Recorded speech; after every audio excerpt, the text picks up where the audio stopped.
ఉత్తరాదిని వర్షాలు విడిచిపెడతలేవు. 2 రోజుల నుంచి కురుస్తున్న వర్షాలు 3వ రోజు కూడా కంటిన్యూ అయినాయి.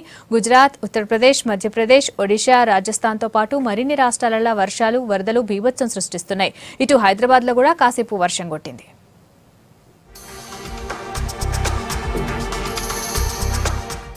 నార్త్ ఇండియాను వానలు ఆగమాగం చేస్తున్నాయి. రుతుపవనాల ప్రభావంతోనే గుజరాత్ లో భారీ వర్షాలు కంటిన్యూ అవుతున్నాయి. తీసా, భావనగర్, రాజ్కోట్, సూరత్, అమ్రేలీ, అహ్మద్ నగర్ లా కుండపోత కురిసింది. రుతుపవనాలకు తోడు సముద్రంలో వాతావరణ పరిస్థితులు కూడా భారీ వర్షాలకు కారణమవుతున్నాయి. ఇంకో 24 గంటల పాటు వర్షాలు కంటిన్యూ అయితాయని అధికారులు అంటున్నారు. మరోవైపు వర్షాలు, వరదలతోటి తీవ్రంగా నష్టపోయిన ప్రాంతాలల్లా Gujarat CM Vijay Rupani aerial survey చేశారు. డానేరా ప్రాంతంలో వరద బాధితులను కలిసి ధైర్యం చెప్పారు. బాధితులకు ప్రభుత్వం అండగా ఉంటదన్నారు.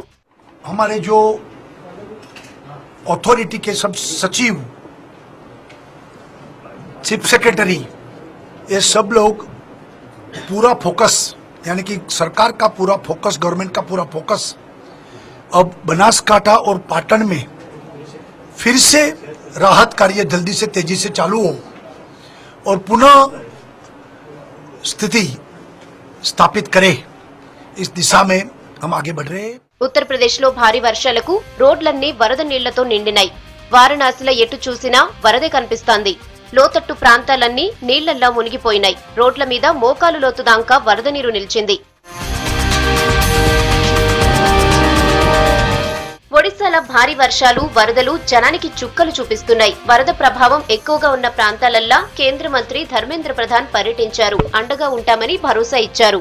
स्ट्रीम में बारिश खूब होने के कारण मध्य प्रदेश की ओर, छत्तीसगढ़ और झारखंड में खूब बारिश होने के कारण ब्राह्मणी की ऊपरी भाग में काफी पानी आया है और नीचे की तरफ जाजपुर जिले में काफी इलाका, विशेष करके बरी ब्लॉक की 17 ग्राम पंचायत, लगभग 47 गांव, 1 लाख से ज्यादा लोग इसमें अफेक्टेड हुए हैं. భారీ వరదలు మధ్యప్రదేశ్ లో బీభత్సం సృష్టించాయి. జోరు వానలు, వరదలతోటి రోడ్లు పాడైపోయినాయి. సగర్ ప్రాంతంలో ఉన్న 2 కల్వట్టులు కొట్టుకుపోయాయి. గ్రామాల మధ్య రాకపోకలు ఆగిపోయాయి. స్కూల్ పిల్లలు వాగులు దాటుకుంటూ పోవాల్సి వచ్చింది.